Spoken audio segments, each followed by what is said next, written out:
have questions and you want answers. Welcome to the Q&A show.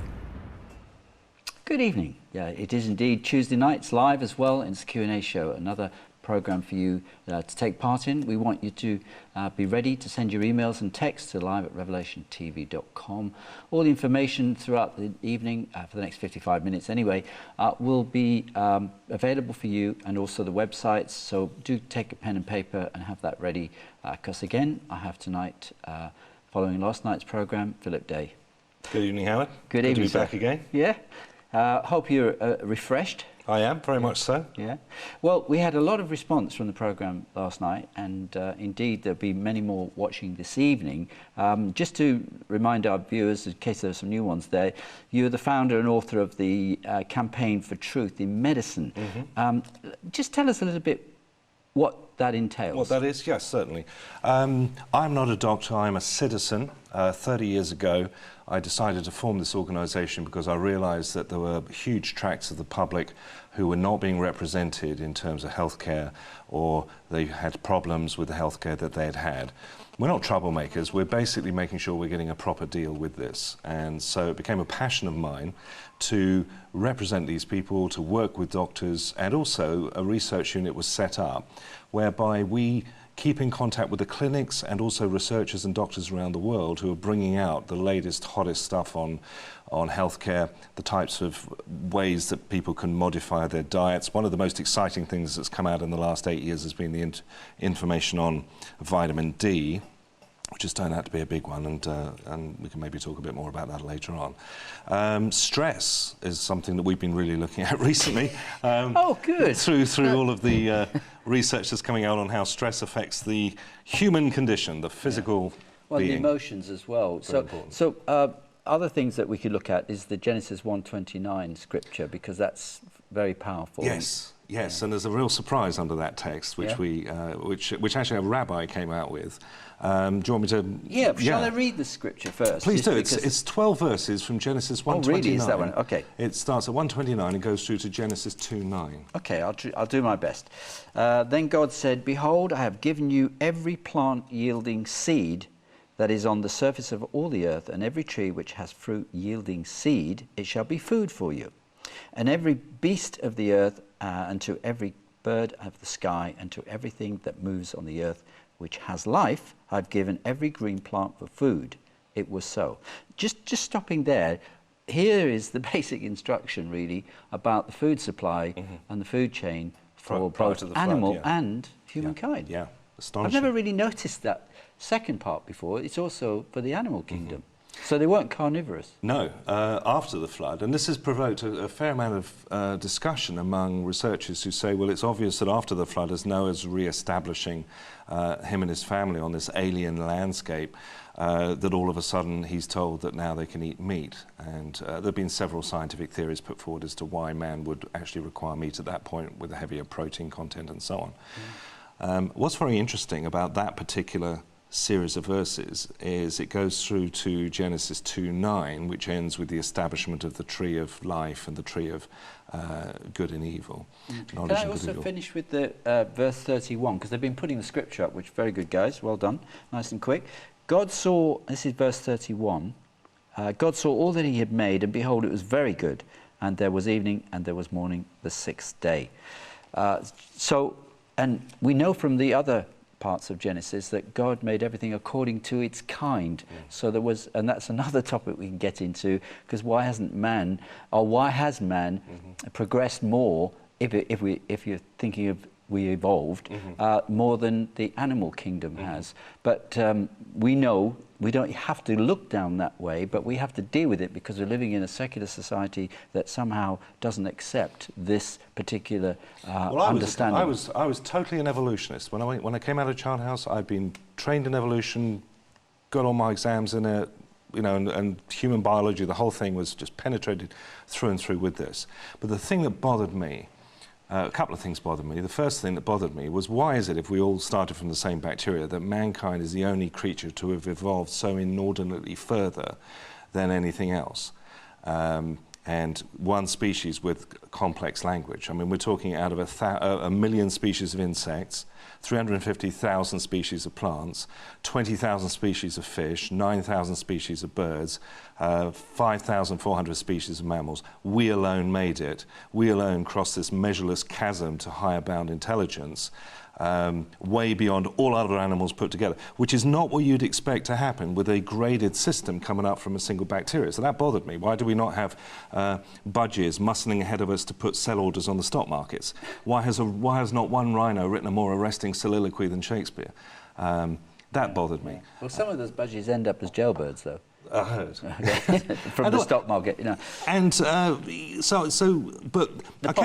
we were coming across these passages in Genesis, which I found fascinating. Do you know, a rabbi found that underneath the text, the Hebrew text, underneath that Hebrew text in equidistant letter sequences are 26 trees, coded in 12 verses. So from Genesis 1:29 to Genesis 2:9, it talks about trees and the establishment of plants and herbs and all the rest of it, and under there, encoded, are 26 trees under the text. This was studied this was reported, I believe, in the Daily, I think it was the Daily Mail in 1985, were reporting that scientists out of the University of Jerusalem studied this phenomenon and said there's no way that this could ever have been contrived by human endeavour. What does it mean?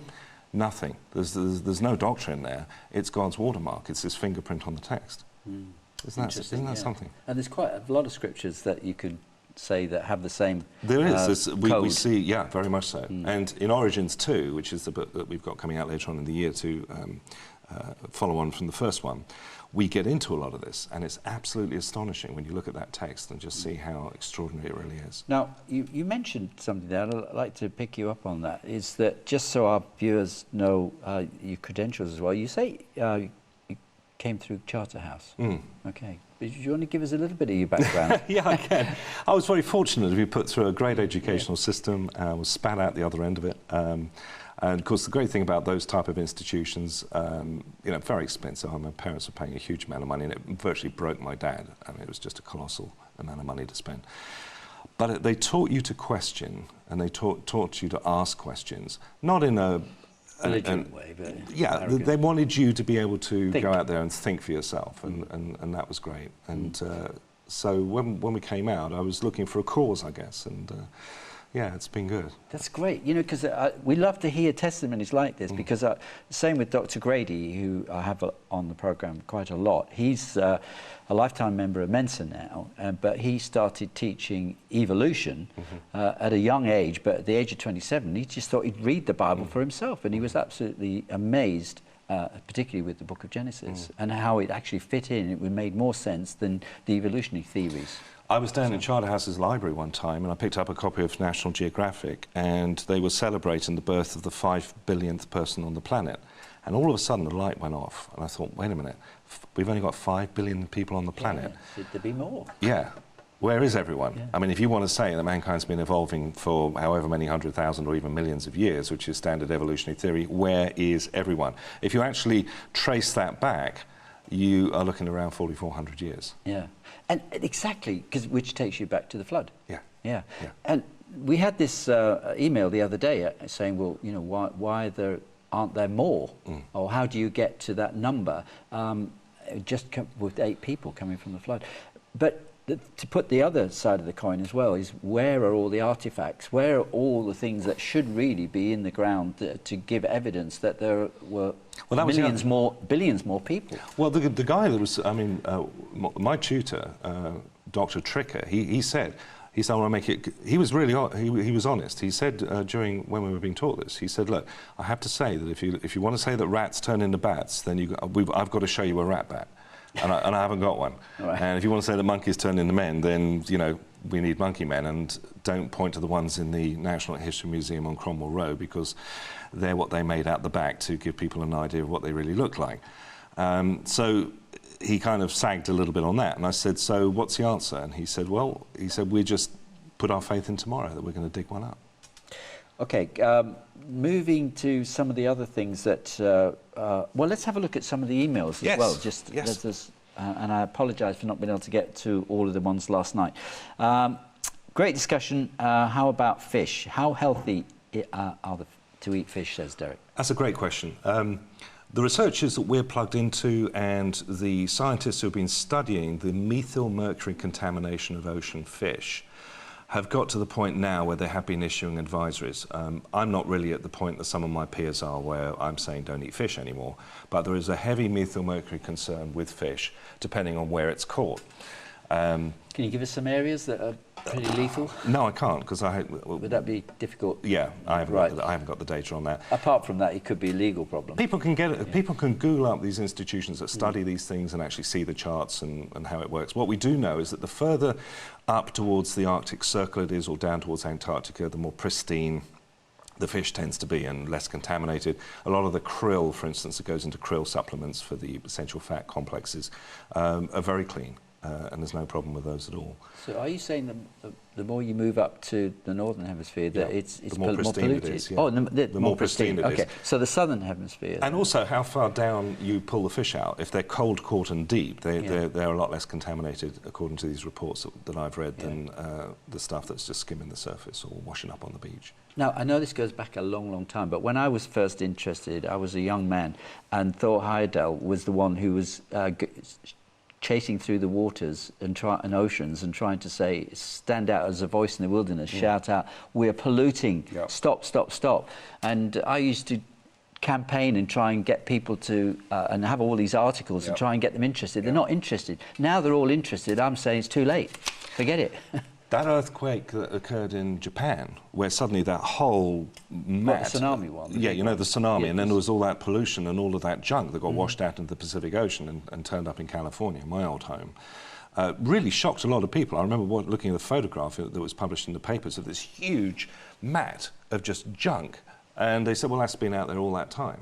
And that's not necessarily as a result of the tsunami or what happened at Fukushima. Oh, I see, so it's turned up. It's out there. Churned up, I should say. Yeah, it's just been churned up there, it joins together, and various of these newspapers have been running articles about penguins with, you know, plastic bags all over them and all this sort of thing. It's awful, and a lot of people, especially members of the public, just go, well, why is this happening? What can we do to sort it out? Yeah. Do we want to show the Genesis 2 verses 1 to 9? Is that, or we left that? I think we've left that. I thought we'd left it, yeah. Anyway, just in my little voice in my ear. No, so we left that with an expression of wonder on our faces. That's it, yes. Here's another one from Alex. Is the alkaline diet hugely beneficial to health? And should it be followed forever or just for short periods? And in parentheses, alkaline diet is not strict diet. It is basically just taking in more foods that are high in alkaline, because the Western diet is very high in acid. So talking more about alkaline foods is said to boost our health. Yeah, Otto Warburg brought forth a principle. He was given a Nobel Prize back in the 1930s, 1931. And he was the guy who started linking a lack of oxygen to the cancer system. And the cancer system was an aerobic system. And subsequently, this caused researchers to wonder how it is that a body can become anaerobic. In other words, it can drive out the oxygen. Turns out that acidic systems, if you are an acidic system, that repels oxygen. If you are an alkali system, you absorb up to 20 times more the oxygen than you would if you were an acidic system.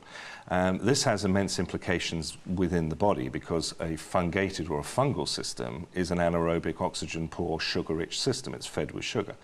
So this caused researchers back in the 60s and 70s to start looking at diet and saying, well, if we start replacing a lot of the animal foods with plant foods, then we're going to start swinging the body in the favour of, you know, towards alkali.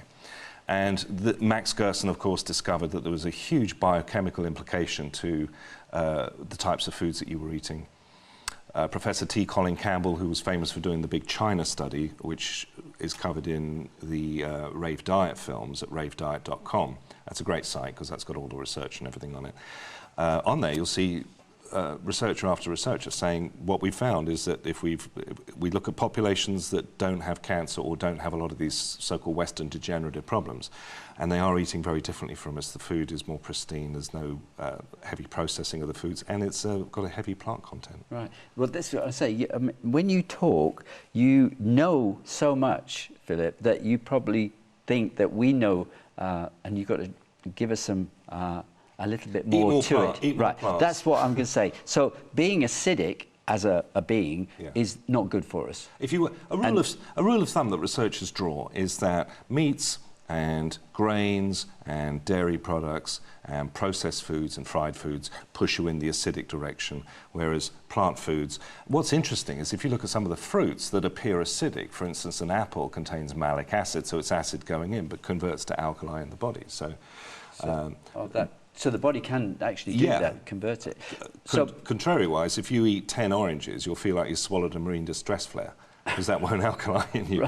Right. So when people are juicing, they go, oh, I want to juice lots of oranges. And the watchword now with the juicing experts is don't juice more of the fruit than you would eat of it. And that my sister always used to tell me that. Yeah. You know, 'cause she said, would you actually eat 20 oranges or whatever? You know, your body wouldn't be able to damage. Right, so it reminds me of a swimming pool, okay? You're trying to get the pH level right, so the body has to have a balance. So you're never going to get it get shot of all the acidicness. I explained that to us so that because this is a new area, I don't think we've heard about it very much. Again, when you speak to some of the clinics that are dealing with cancer on an ongoing basis, and they're dealing with diet, and they're dealing with and some of them are dealing with chemo and radiation at the same time. In other words, an integrated operation. What's come out, based on the interviews that I've given with these doctors, is that they're saying the diet is pretty important for setting the terrain. Because if you want the immune system to come up and the immune system start helping people overcome certain types of diseases, the diet is, of course, immediately essential. That great film clip that I was referring to with Bill Clinton speaking to Wolf Blitzer on CNN about how he cleared or was getting his atherosclerosis sorted out, they had the two doctors on there who were saying exactly the same thing, Dean Ornish and Dr. Caldwell Esselstyn. And that is, diet is immensely important. And Caldwell Esselstyn is famous for his remarks and research on being able to deal with type 2 diabetes with a plant-based diet, which is revealed in the work that he and others have done. So it's very, very important. Our food choices absolutely determine our future destiny. So I remember going to the doctors, I don't know, about a year ago, just to have just a checkup, an MOT, my age, and they did a test, and they said that I had too much acidity in my body, and so. What would I have been overloading with, do you think? You mentioned sugar. What was the other things? One of the problems that can really hurt the balance inside is chronic unintentional long-term dehydration.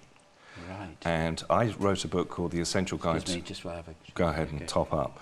I'm useless at drinking water, I really am. Well, I'll tell you why. I co-authored a book with one of the top water doctors in the world, Dr. Feridun Batman-Gelik. We used to call him Dr. Batman. And he was an Iranian physician, lovely man.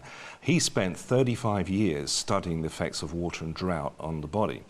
And the... Good job he doesn't live in the Eurozone. It's very good job, because he could not make any claims whatsoever, could he? But you know what he found out? He found out that when you're in your 60s, in your early 60s, you begin to lose your thirst sensation. And so by the time you get to your mid to late 60s, you're not drinking water because you don't feel like drinking water. And this starts to have some quite heavy consequences. I almost gag. So a lot of people do, yeah. And I'm thinking, what's wrong with me? Yeah.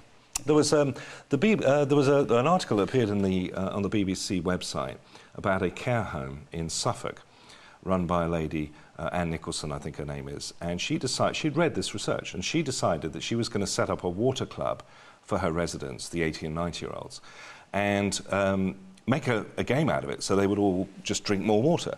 And within 3 months, the BBC cameras are up there reporting the miracles. Apparently, if you put water into an old person, they'll do your garden. Really? This is what they found out. Right, I mean, instead of just crashing out after lunch, they're active. It doesn't come out their holes and they... No. Apparently, joints use a lot of water. Your brain, of course, they reckon is 80% water. Well, my physio, sports physio, actually says you're dehydrated. Yeah. You can tell, but just by the way. There's an interesting link. There's an interesting link here with asthma, because apparently, when you are dehydrated, this generates what's called the histamine inflammatory system. And of course, when people take Ventolin or any of these antihistamine medications, what they're trying to do is deactivate the histamine inflammatory system. But according to Dr. Batman-Gelik's research, the histamine is there to act a bit like the Mid-Kent water inspector, to run around shutting down non-essential water usage. and it's a drought management procedure. So to deactivate it, he reckoned you just drink water and eat the water content foods. And he had tremendous, I mean, you want to read some of the testimonies in this book, are absolutely awesome. Wow. Really just fantastic. Now, just to remind our viewers, your website, just tell us what that is again. www.credence.org. And once again, what we do is we monitor the output that comes out of newspapers, journals. Doctors write books all the time, and I read them because I like to hear what they have to say. And How long have you been doing this? 25 years. Yeah. Yeah. Oh. Yeah. Third of a lifetime. Yeah. Hi, Philip. Thank you very much for an informative programme. Could you please give some guidance regarding GM infiltration? Oh, GM. Yeah. Well, as we said on the programme last night, just this week we've had this hammer blow that's struck, and that is the major supermarkets are now lifting their bans on GM-fed meats. And we've all known this thing's been rumbling around in the background, and I've been reporting on it for 10 years or so, but now it's out in the open, and it looks like there's a real muscular push to get this thing now front and centre, and it's bothering a lot of people. So what's their main motive for doing it? Well, you will always see accompanying this whole GM flag waving is this thing that we're running short of food on the planet. And that's a complete untruth. And the other untruth is that you cannot have the type of spectacular yields thereafter with anything other than GM foods. And there's been a number of these sustained farming projects going on in America and elsewhere that show these tremendous yields if you are taking care of the soils and tending the soils and then growing the food in the soil. I think one of the most tragic things about GM is the public, once again, and this is one of the big planks that is going to be part of our work in the next year, is the public is simply not being consulted about this, and they're just being told, you're going to have to eat it. Well, okay, well, can we make the choice about whether we eat it or not? No. Well, why not? Well, we're not going to label it. The labelling won't be mandatory. Just give us a quick sentence or two about why we should be concerned about GM, genetically modified foods. Well, there's been enough studies out to show that GM foods are causing immune system problems. There's been cancer in animals that have fed a GM diet. There's a film that Dr. Gary Null has got out that people can look at online, I think YouTube. It's called GMO, The Ticking Time Bomb.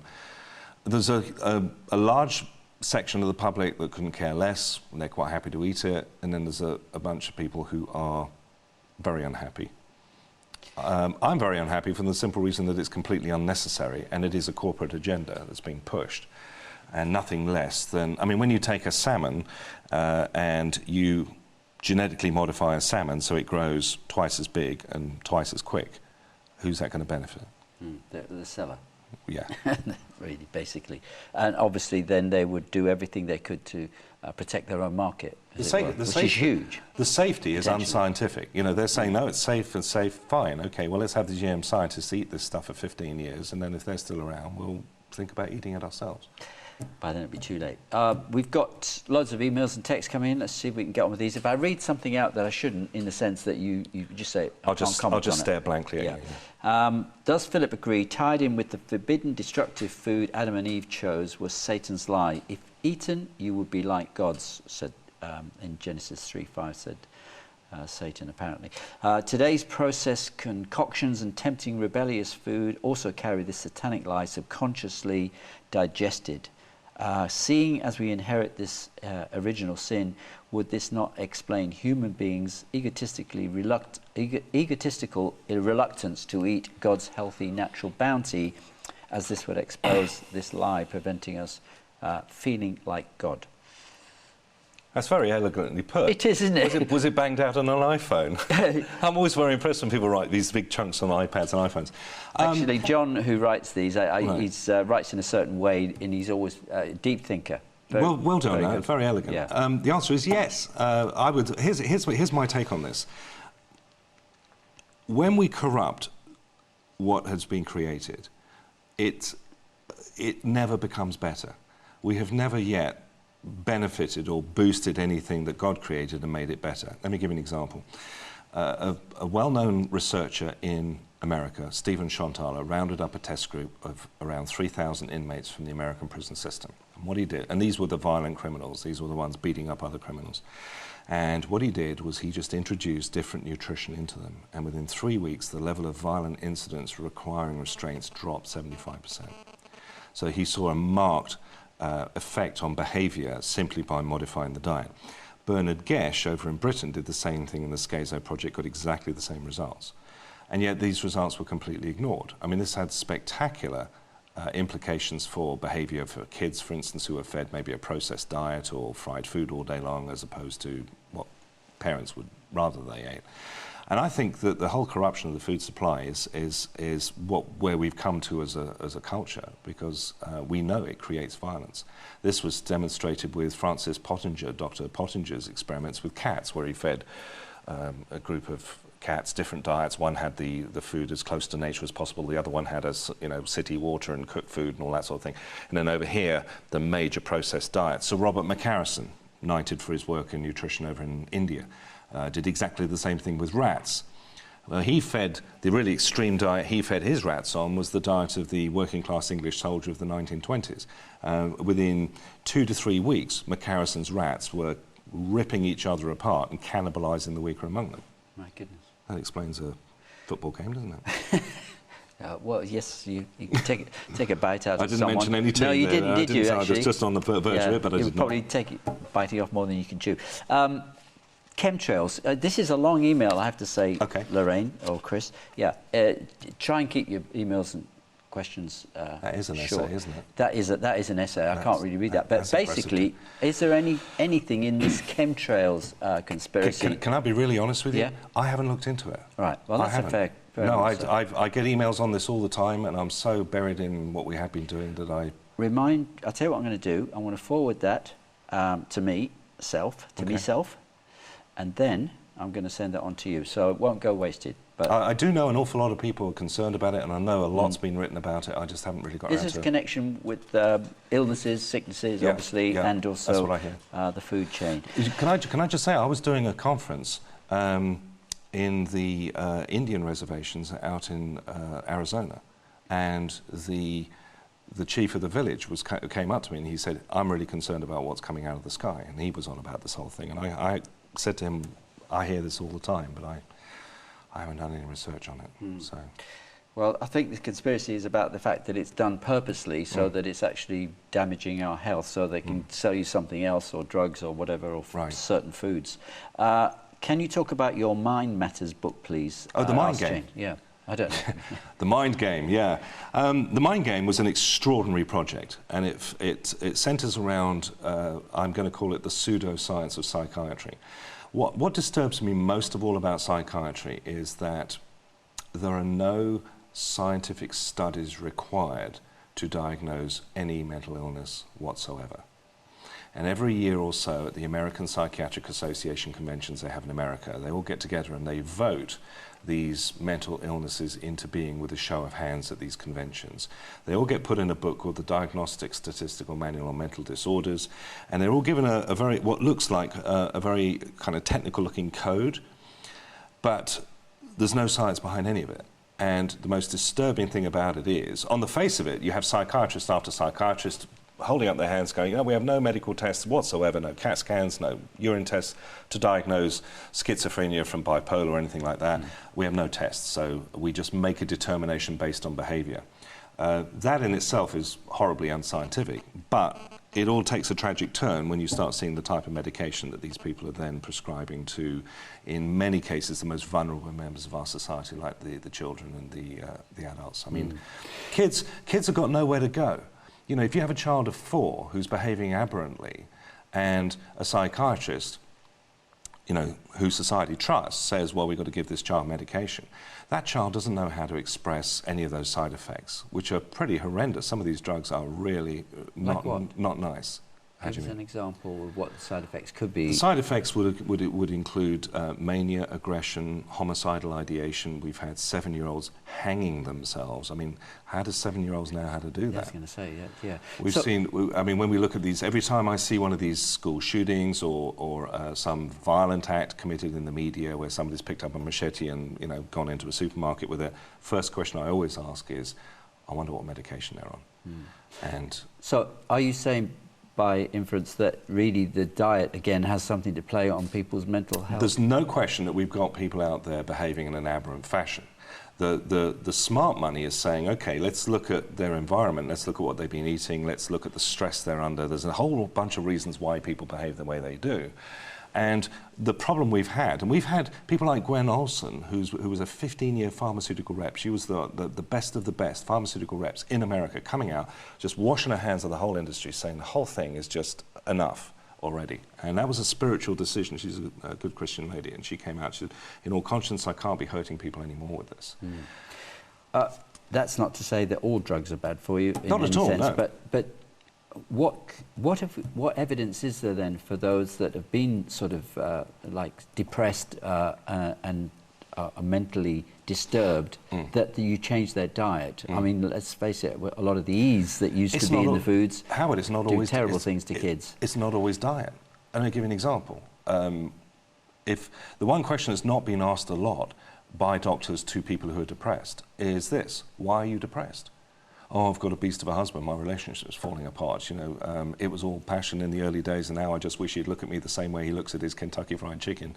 And there's a relationship problem. So, but then they get Prozac or they get something. So the question is, what is the answer to a relationship problem? The answer is fix the relationship. It's not medication. Right, or it's not food. Or, yeah. Well, I'm depressed because we're in a triple dip recession. I haven't had a holiday for 7 years. The children need more shoes. I haven't got the money. Okay, that's a money problem. What's the answer to a money problem? Money. Right. I didn't know we were in a triple dip depression. I thought that was going to be made clear on Thursday. Oh, is it? Okay. Yeah. Well, they've been doom-mongering that whole thing over Well, in I England think for a while. it's on the cards, isn't okay, it? Just good. whatever, yeah. I thought you might have known something I didn't know. Can you talk... OK, we did that one, sorry. Is the church the bride or is it Jerusalem? Not tonight, Josephine, if that's all right, unless you wanted to deal with that one. Sorry, what was the question? Darren writes, is the church the bride or is it Jerusalem? That's a very good question. I think a lot of people, I'm not saying this lady will at all, but I've noticed that Christians do confuse the destiny of Israel with the destiny of the church. The two separate entities that God's dealing with separately. And right the way through Scripture, we see the emphasis of God on one or the other. So, yeah, the church is the bride. And he's coming back for the bride, isn't he? He is. Are nuts good for you, apart from you, Howard? Thanks, Helen. And a big kiss. I do accept that. Nuts, yeah. Because I have a great diet of nuts. Yeah. My diet, I'm probably 95% plant-based, and it depends whether I'm on tour. You know, if you've got the hotels, it's hard, you know, when you're on a tour to get the hotels to play ball with us. But when I'm at home, it's great because there's veggie juicing and seeds, nuts, sesame, flax, pumpkin, you know, sunflower, poppy seeds, just very rich in nutrients. The nuts themselves are great: pistachios, Brazils, walnuts, hazelnuts. They're great. Yeah. They contain monounsaturated fats. They're very good for heart health.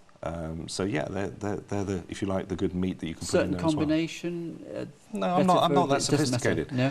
I work with a lot of raw guys who are, and they'll take me to task and go, no, you've got to soak this and you've got to do that. I'm male. I don't do kitchens that well. Right. So Well, fortunately, there's a very good market here, open market, on twice a week. Huge, and there's really good supplies. I get dates, I get fresh, some fresh exotic fruits. I say exotic, they certainly don't grow in England, but mind you, not a lot does these days. My 29-year-old daughter has a condition called prolactinoma. It's probably got that very wrong with the pronunciation. It's very rare, and doctors' medication is very powerful and is not good to have to take it. She is also polycystic ovary syndrome. Do you have any ideas what foods might help to alleviate these conditions? I'd be grateful for that information. Sally, I'm glad you put the question at the end so nicely. PCOS, polycystic ovary syndrome, can be a stress-induced condition. What I would recommend that she does is consult a nutritional doctor alongside her conventional doctor, because the conventional doctor will not have any nutritional information to give her. Any particular foods that would help somebody in that sort of condition? Again, if you look at the rave diet, doctors are saying the default position you should be on with any sort of illness at all is to take some obvious steps first to boost the immune system and cellular repair. And that's going to involve changing the diet to a majority plant-based diet with the juicing. And you know, the other really big thing, which we touched on a little bit last night, was the vitamin D. Because this is the real elephant in the living room, that if the vitamin D is low, this is sunshine. If the vitamin D is not there, then all kinds of things are not going to be working correctly. Right. So you go to Tesco's, you get every little helps. Just have a little bit of sunshine. Well, again, they botched the proper levels of supplementation for D have really been botched by an order of magnitude. For instance, the RDA on vitamin D3 is 200 to 400 IUs. We now know that that if you take 4,000 IUs, you're just going to maintain the deficiency you've already got. My goodness. So there's been a whole rethink over the course of the last 8 years on vitamin D and you know, what constitutes getting people in order. What we do know is that when the vitamin D serum concentration is right, in other words, when you get the amount of vitamin D in the blood that, say, Bondi Beach lifeguards have got, then there's a huge immune system benefit to that. Just to remind our viewers, if you just switched in, this live, it's Tuesday night, and we've got Phillip Day with us. His website will come up from time to time, but this is who is the founder and author of the Campaign for Truth in Medicine. Lots of questions, some good ones. I think this is going to be right up your street. Dear Phillip, we eat a lot of sprouted seeds, peas, beans, etc., but also stir-fry veggie, carrot, broccoli, peppers, onion. We also steam veg. Is this okay? Let me stop there. Yeah, one of the guys I absolutely adore working with is Jason Vale, who's known as the Juice Master, and he's in the new Food Matters film Hungry for Change. And if you talk to Jason, Jason's going to say that always start bringing the good in over the bad. And anything in moderation's fine. This isn't food fascism. What it's all about is, and I know this because I had to do it myself, because I had a lot of health problems coming out of my teens and my 20s, and I was able to sort them out effortlessly over a period of about 4 to 5 months, just with dietary changes and just changing the whole mindset. And when we did the Food Matters film with the nutritionists down in Australia, their whole thing was, when you're getting people who have bad habits or are eating a certain way, then you can't force a family to change. They've got to want to do it and woo them over, you know, bring the good stuff in over the bad, and then over a period of time these new habits begin to take root. Well, Bob and Sophie, who've written this, said that we only stir fry for 5 minutes because she said, or they say, eating onion and broccoli raw is not that nice. Steaming is all right. If you steam them for about 45 seconds, they're hot and crunchy, and that maintains most of the enzyme content. But the answer to the question is that's not going to kill them doing that stir fry at all. No, good.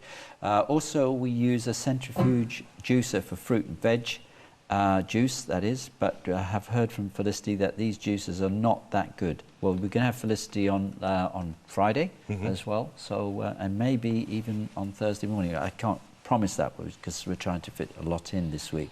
Great program. Can wearing aftershave, perfume, or using deodorants, toiletries, etc., be harmful to one's health? From Mark. Thank you, Mark. That's a good question because, you know, I'll just give you I use underarm spray, whatever you call it, and I find that it clogs up my pores, and I get lumps in there. Again, the expert to turn to on this would be Professor Samuel Epstein, who's about as good as you get in the world in terms of his knowledge on cancer. He's specialist of environmental medicine over in Chicago. He's an expatriate Brit who's been over there for a while. And he did this Safe Shopper's Bible. The big problem we've got here, Howard, is that people go into supermarkets and they buy these personal care products like underarm deodorants, toothpastes, eyeliners, and all of this. And they assume that somebody has checked these things out, and that's why they're for sale, because if they were harmful, you wouldn't be able to buy them. The big problem is that's not true, and it's not a conspiracy. It's the fact that you've got literally thousands of new chemicals coming onto the market every year, and government can't regulate it. They can't. They would have to take every single one of these new chemicals and test them for 10 to 15 years, to find out what the effect is on the blood work, the reproductive system, the endocrine system, and the respiratory system, and so on. And so they hand the whole problem back to the industry and say, don't poison the public, and if you do, we'll come after you. So the whole thing is a bit of a mess right now. What I'm recommending people do is go to companies that specialise in these harmful ingredients taken out. So perhaps the most famous of these would be new ways, I would say. I'm not commercially affiliated to any of these people, which is a shame. I could use a new car. Yeah. But no, there are some good companies out there that are rising to the challenge of providing toxin-free personal care products and all that sort of thing. Okay. Sam in Birmingham says... I was up there last week. I've had a chronic knee problem in my tendon for years that hasn't healed well. Is there any diet advice that could advance blood flow and healing of that knee area? Well, I was speaking to a doctor who had a similar problem with his elbow, and he said, you know how I'm tackling it? He said, the first question you ask is, why is my body not taking care of the problem? In other words, if you damaged a knee or if you hurt a tendon of some kind, you would expect the whole thing to heal up over a period of time, naturally. Yeah. If it doesn't, that would be a deeper implication with, say, vitamin D deficiency would be the first thing. First thing you check is vitamin D. That's what they're saying all the way down the line. Okay, really enjoying this series. I'm not trying to be a smart aleck, but I'm interested about measuring one's shadow. Maybe I didn't quite get the instructions, but doesn't the shadow change size as the day progresses? That's what I thought. The only time you've got to worry is when your shadow clears off. Yeah, okay. I do try and use natural things for cleaning the house and treating what I can in my body. Thank you, asks Elsie. Yeah, what you were saying yesterday about it's the just shadow. it's a thumbnail gauge, according to Dr. John Cannell and the Vitamin D Council, of gauging whether the sunlight wavelength is conducive to making vitamin D. So, for instance, as we come out of a winter, if you look at the length of your shadow, especially where I'm from, the shadow is much longer than you are until you get up to beyond the equinox, and then it starts to shorten. All the while the shadow is longer than you are, according to their research, they say you're not making vitamin D because the wavelength isn't conducive to doing that. Right. Once the shadow comes in and is shorter than you, then if you're out usually between the hours of 11 a.m. and 2 p.m., you're in the Goldilocks zone there for making the making vitamin D. Because obviously it depends on where the sun is at that, if it's ascending or descending, because obviously your shadow gets longer both in the very early morning. That's and really later. why they peg those midday sort of 11 Is a.m. it a trajectory thing? So if that's me on the Earth and the sun is here, the shorter the shadow, it's got to be up above. So if it's down here, it's not doing you. See, if that's me in Kent during the winter, the sun just kind of skulks around just above the horizon all the time. You don't get anything at all, and animals having the same problems, of course. Yeah. And that's actually thought to be one of the reasons why our dogs and cats are more prone to cancer than farm animals. Not only because they're eating cooked, ground up bits of their mates, of course, which we feed them out of supermarkets, but also because they're indoors a lot more. The thing is, when you're living in the United Kingdom, or Ireland, or any of the places in the Northern Hemisphere in that part, we don't get enough sun, that's for sure, and we can see the problems there. But I was listening to, I think it was Harrow, a councillor, was saying, is anybody who wants to move from their council-owned property to go abroad, more or less will help you. I thought, how serious is that? Well, it's becoming quite serious. I mean, they took an unprecedented step in Britain of recommending that all pregnant women take 4,000 IUs of vitamin D. That's kind of an unprecedented thing. And I think it's very necessary. I mean, based on... I've done a little primer called The Essential Guide to Vitamin D, which is a roundup of the vitamin D research that's been coming out. And one of the points that the researchers are making is just that people have really got to get some serious sunlight, but not burn at the same time. And there's another aspect to this that's interesting, and that is that we're too clean. And after you've been out in the sunlight and the sunlight strikes the cholesterol of your skin and makes the vitamin D, it takes about 36 hours to penetrate the skin. Some of the vitamin D is made in the epidermis, but the rest of it sits on the skin, and if you wash and have a bath and soap up, it goes down the plug hole. Oh my goodness. So in the old days, of course, where people had one bath a month, smelly old farmers live forever. I mean, pungent but true, I guess. Does the New Testament give the church any instruction about what diet to follow? All it seems to mention is the food sacrificed to idols and not to eat the blood, etc., asks Graham. That's a good question, because that's, apart from where Peter is told to eat. Thing, which is a symbol. But that was more symbolic, symbolism of change of mind. Well, this comes back to the law, doesn't it? It comes back to, some Christians say, well, we're not under the law anymore, so those 613 things we're just going to bag up and shove under the stairs. And I think this is how we're supposed to be following God in the Spirit.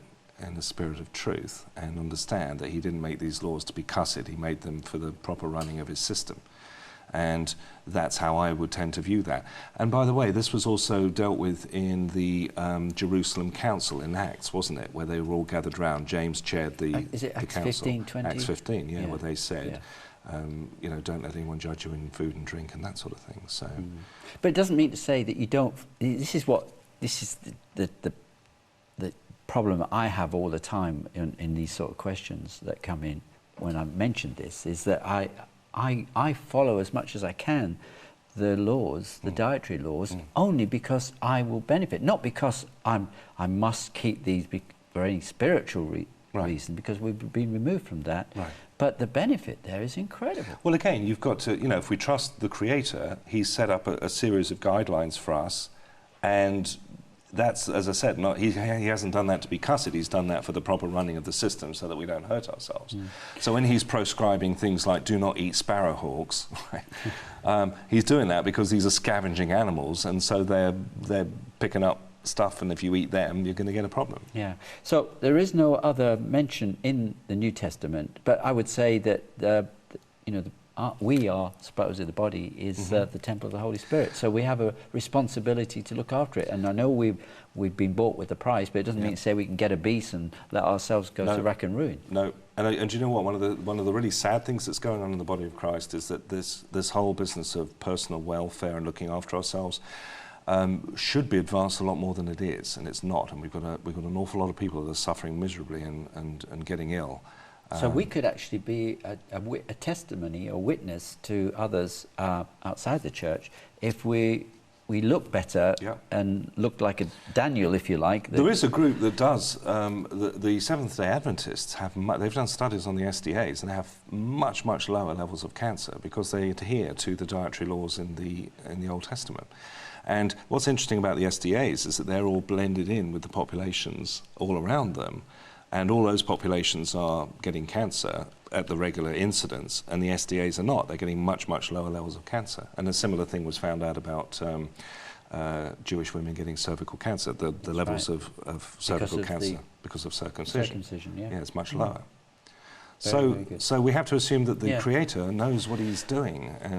And by the way, I was reading one of the emails that came in. I just had a sneak peek, and there was a great question on there. Did Jesus eat meat? Because we know He liked fish, which I thought was great. Yeah, you know? And He does, because every time you see Jesus, He's eating. He's eating. But how often would He eat the Passover lamb? Only once a year. Right. But did He eat lamb at other times? But you hear Him really basically getting round with the disciples. I know it was around Lake Galilee, but it was fish, wasn't it? What about the vegetables? I'm sure they would have had a look. Oh, yeah, they would have done. Yeah. All the herbs and everything. Yeah. Very good. This is just a quick testimony from the VITD. What's that? I'm not very good with... Vit D? Yeah, vitamin D. There you go. D. Thank you very much. Got to learn the lingo. Diabetes test. I went from 17.2 to 5.9 in 4 weeks. Tom and Betty Burke. Okay. So. Okay, diabetes, yeah. Very common, type 2. A lot of nutritional doctors and a lot of medical doctors now are getting very excited about this whole thing that you can take somebody with type 2, put them on a plant-based diet and see some amazing results just in the space of a week or two. So, yeah, that's quite well established in the literature now. Jay writes in and says, please ask Philip this. I have arthritis, which I keep at bay with diet, although I have a fungal rash under my breasts. How can I get rid of it?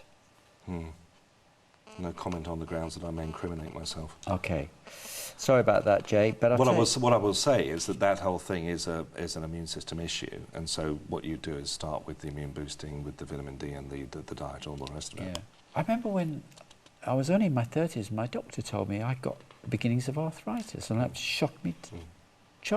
And I thought, what can I do about it? I didn't know anything about these sort of things, so I went to a health store and I just explained to them, and I was reading up some material, and it was saying, get rid of the acidic, like tomatoes and things, unless you're going to cook them. Junk in the joints. Yeah. Yeah. Yeah, and it worked. There are retreats like Hallelujah Acres, Hippocrates, Living Foods Institute, Oasis of Healing. These are all places around America and Europe where if you have these types of problems, you just go in there and they do the diet and they do the whole thing, and you're out of there in 4 weeks, and it turns the tide on these things. And you know, these are very well reported. Charlotte Gerson and the whole Gerson routine as well as a similar sort of thing. Now, we had lots of other things we were going to talk about, and we're down to 5 minutes. You know, I could go on forever asking these questions. You are going to be back with us, God willing, on Thursday night, and it'll be early. It'll be at 9 o'clock in the UK time, which is normal for Thursdays, but just in case you want to follow us through with the next programme, that's where Philip will be with us before he returns to the UK on Friday. Now, drinking coffee, I'll make this the last one at the moment. Mm-hmm. Drinking coffee, there's such a, you know, I mean, there's all these coffee houses now everywhere you go, in every corner, very popular. How good or bad, and if you have got a coffee need, what should you restrict it to? 1-2 cups a day or whatever? Great question. The research that we've looked at that's come out on that one indicates that when you drink coffee, the buzz you get is the body producing epinephrine or adrenaline.